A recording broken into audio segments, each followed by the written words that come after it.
Olá, amados, a paz do Senhor Jesus. Eu quero aqui dar continuidade ao nosso estudo sobre batalha espiritual. E para você que perdeu o primeiro vídeo, eu vou deixar o link aqui abaixo na descrição, onde eu vou falar sobre introdução à batalha espiritual, falar sobre a realidade do mundo espiritual, falar sobre o que é as regiões celestiais. Então tudo isso está no primeiro vídeo que eu deixo aqui na descrição para você ir lá e conferir até o final. Vamos à continuidade hoje falando sobre o que são os espíritos demoníacos. Então esse assunto é de suma importância, você não pode perder. Se ainda não é inscrito aqui no canal, se inscreva aqui abaixo e ative o sino das notificações para não perder nenhum conteúdo, porque esse canal ele visa edificar e abençoar a tua vida com a palavra de Deus e a oração.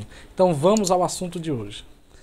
Amados, falar de batalha espiritual não tem como desligar esse assunto sem falar, sem comentar sobre os espíritos malignos, que são as hostes ordenadas e coordenadas pelo seu chefe, seu líder, que é o próprio diabo, que é o próprio Satanás. Observe que esses espíritos malignos, eles não são aquilo que o espiritismo kardecista geralmente diz que eles são. E o que é que eles afirmam? Afirmam que não existe demônios, mas existem espíritos em evolução no plano espiritual. E esses espíritos, segundo o espiritismo de Kardec, afirma que eles andam vagando no espaço procurando um desenvolvimento. Precisa-se então fazer reza para eles, precisa então acender vela para eles, precisa então fazer oferenda a eles, quando na verdade nada disso é verdade. A Bíblia afirma que aqueles que desceram a região do silêncio não tornam a voltar. Por isso, se você já teve alguma experiência, porventura, de alguém que já morreu na sua família, um amigo, um parente, alguém que você gosta, e essa pessoa aparece para você, conversa com você, tem algum contato direto com você, pode ter certeza que isso não é a pessoa, é um espírito demoníaco se passando por esta pessoa. Haja vista que a própria Bíblia vai dizer que o próprio Satanás pode se transformar em um anjo de luz. Quanto mais os seus espíritos, as suas hostes, podem tomar qualquer forma com a finalidade de ludibriar o teu entendimento, de te levar ao engano e de prender com as mentiras demoníacas, te distanciando da verdade do Evangelho, que é a única verdade que tem o poder de libertar você do poder do mal e levar você a viver uma vida livre em Jesus Cristo. Então, se os demônios não são os espíritos dos mortos que vagueiam, quem eles são? Eles são espíritos destrutivos, espíritos malignos, demoníacos, coordenados pelo inimigo. Eles têm uma personalidade altamente perversa, cuja finalidade é distribuir, é espalhar todo tipo de maldade por toda a terra, com a finalidade de roubar, matar e destruir a vida do ser humano, e tudo aquilo que Deus criou, o diabo tenta levar à degradação por meio das suas hostes malignas. A Bíblia vai falar deles como espíritos reais, espíritos que estão por aí, vagueando por esta terra, em busca de escravizar o homem e levá-lo para um distanciamento máximo que puder de uma relação com Deus, de uma comunhão com Deus. A Bíblia Sagrada vai falar algumas características em relação aos espíritos malignos. Primeiro, eles precisam de um veículo de expressão para poder expressar toda a sua malignidade. Assim como o ser humano possui um corpo, uma alma e um espírito, mas para que expresse a vontade da sua alma e do seu espírito, precisa-se de um corpo. Assim também os espíritos imundos, para expressar todo o seu desejo e vontade, precisam fazer isso por meio de um corpo, até porque é através do corpo que colocamos para fora, em forma de atitudes e ações, tudo aquilo que está por dentro. Da mesma forma, os espíritos malignos não podem fazer nada a não ser que eles venham se materializar, possuir, incorporar a vida de alguém. Afinal, eu vou ter um vídeo mais à frente só sobre possessão demoníaca, e é bom você continuar acompanhando, porque isso vai edificar você, abrir a tua visão e o teu entendimento para esse assunto chamado batalha espiritual. Sobre a questão deles precisar de um veículo de expressão, o próprio Jesus vai falar algo acerca disso lá em Mateus, capítulo de número 12, versículo 43 em diante. Observe bem o que é que Jesus vai dizer. Quando o espírito imundo sai de uma pessoa, ele anda por lugares áridos, procurando repouso, porém não encontra. Por isso diz: voltarei para minha casa de onde saí, e voltando ele encontra vazia, varrida e arrumada. Então vai e leva consigo outros 7 espíritos piores do que ele, e entrando habitam ali. E o último estado daquela pessoa se torna pior do que o primeiro. Assim também acontecerá a esta geração perversa. Observe bem que Jesus está falando justamente sobre essa questão de alguém, quando Jesus liberta um homem ali que era cego e mudo, Jesus vai entrar nesse contexto de libertação. Jesus vai dizer que quando esse espírito imundo sai daquele homem, ele anda por lugares áridos, ele anda vagando, passeando por esta terra. Então Jesus aqui mesmo vai desconstruir o pensamento e a ideia kardecista de que os espíritos dos mortos é que andam vagando por esse mundo, quando na verdade são os próprios espíritos imundos procurando vidas para que possa se apoderar delas. Porém, quando eles saem de tal pessoa, eles retornam a ver como aquela pessoa está.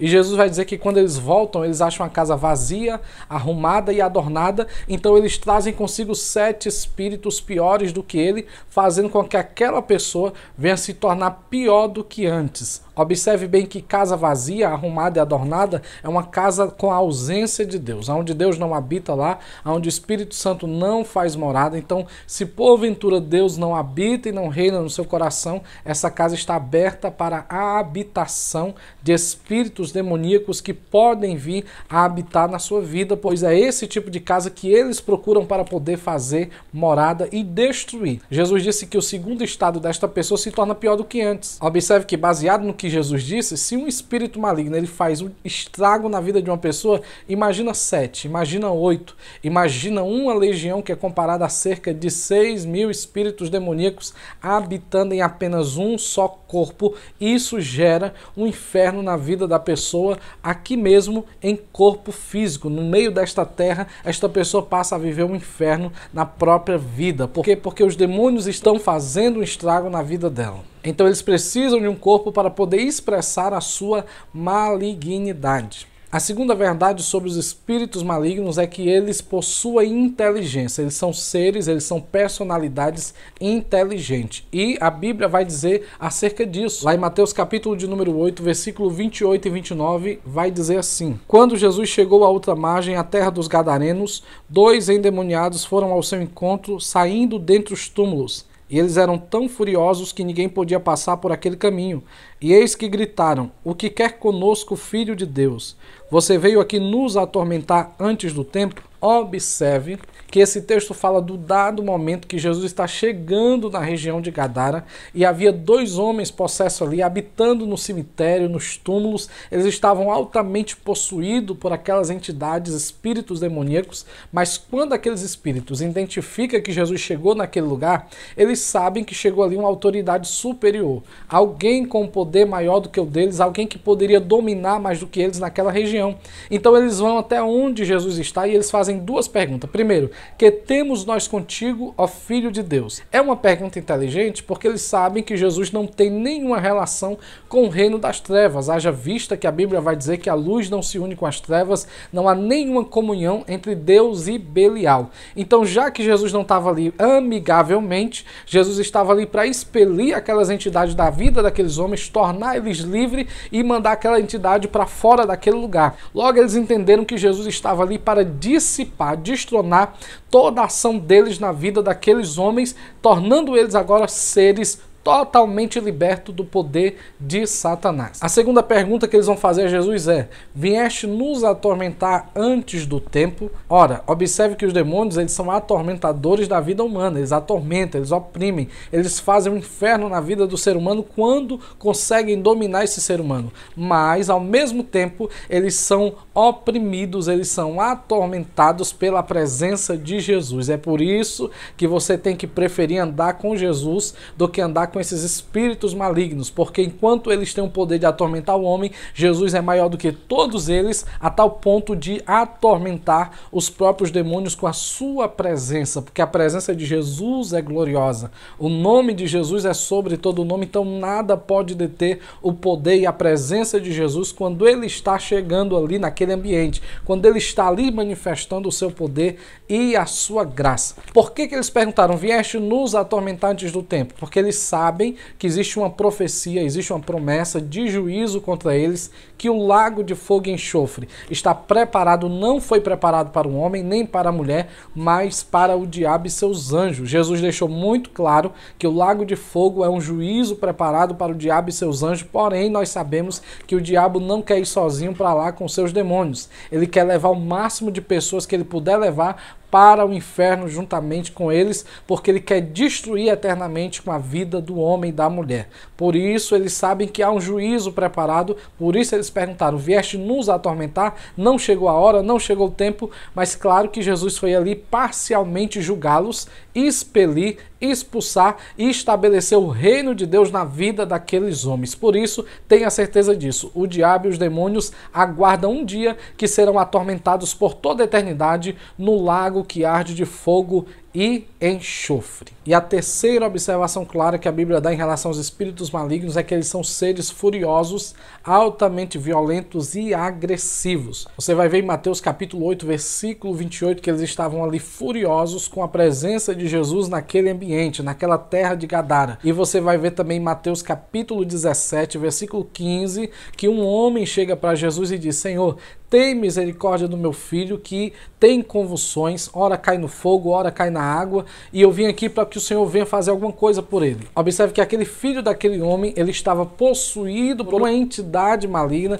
que estava atormentando a vida daquele jovem, querendo destruí-lo, querendo matá-lo, porque eles são altamente furiosos e agressivos. Ora jogavam ele no fogo para matar queimado, ora jogavam ele na água para matar afogado. Na verdade, os demônios queriam matar ele de qualquer forma. O importante é que eles queriam levar aquela alma junto com eles para o inferno. Então observe bem que Jesus chegou ali, interviu na situação, expulsou aquele espírito imundo daquele jovem e ele passou a ter sanidade mental, saúde e nunca mais passou a convulsionar. Por quê? Porque Jesus libertou aquele jovem do poder dos demônios agressivos. Eles são agressivos, perversos, malignos, são seres que têm grau de poder e de grandeza, conforme Paulo vai dizer, hostes da maldade, principados, potestades, ou seja, existe uma hierarquia maligna, satânica, coordenada pelo próprio diabo, mas eu quero declarar para você que, independente da entidade, independente do poder maligno, catalogado aí pelo candomblé, pela umbanda, seja qual for o espírito, seja qual for a entidade, todos eles são derrotados e vencidos pelo poder de Jesus Cristo na cruz do Calvário, pelo poder do nome de Jesus, do sangue de Jesus, e você não precisa ter medo deles e nem se assombrar com eles, a partir, claro, do momento que você entregou a sua vida totalmente ao Senhor Jesus Cristo e ele passou a reinar no teu coração pelo Espírito Santo, pois somente o poder de Jesus pode te habilitar a vencer toda esta hoste espiritual da maldade chamada de espíritos demoníacos, tá bom? Então, receba essa palavra. No próximo vídeo eu vou falar sobre opressão maligna, no outro também sobre possessão maligna, como eles atacam o homem, como eles agem na vida humana, na mente humana, nas emoções humanas. Então não perca, compartilhe aí com o máximo de pessoas que você puder e eu tenho certeza que Deus vai te abençoar através desses ensinos que vai abrir a tua visão e te capacitar a vencer essa guerra espiritual. Em nome de Jesus, amém.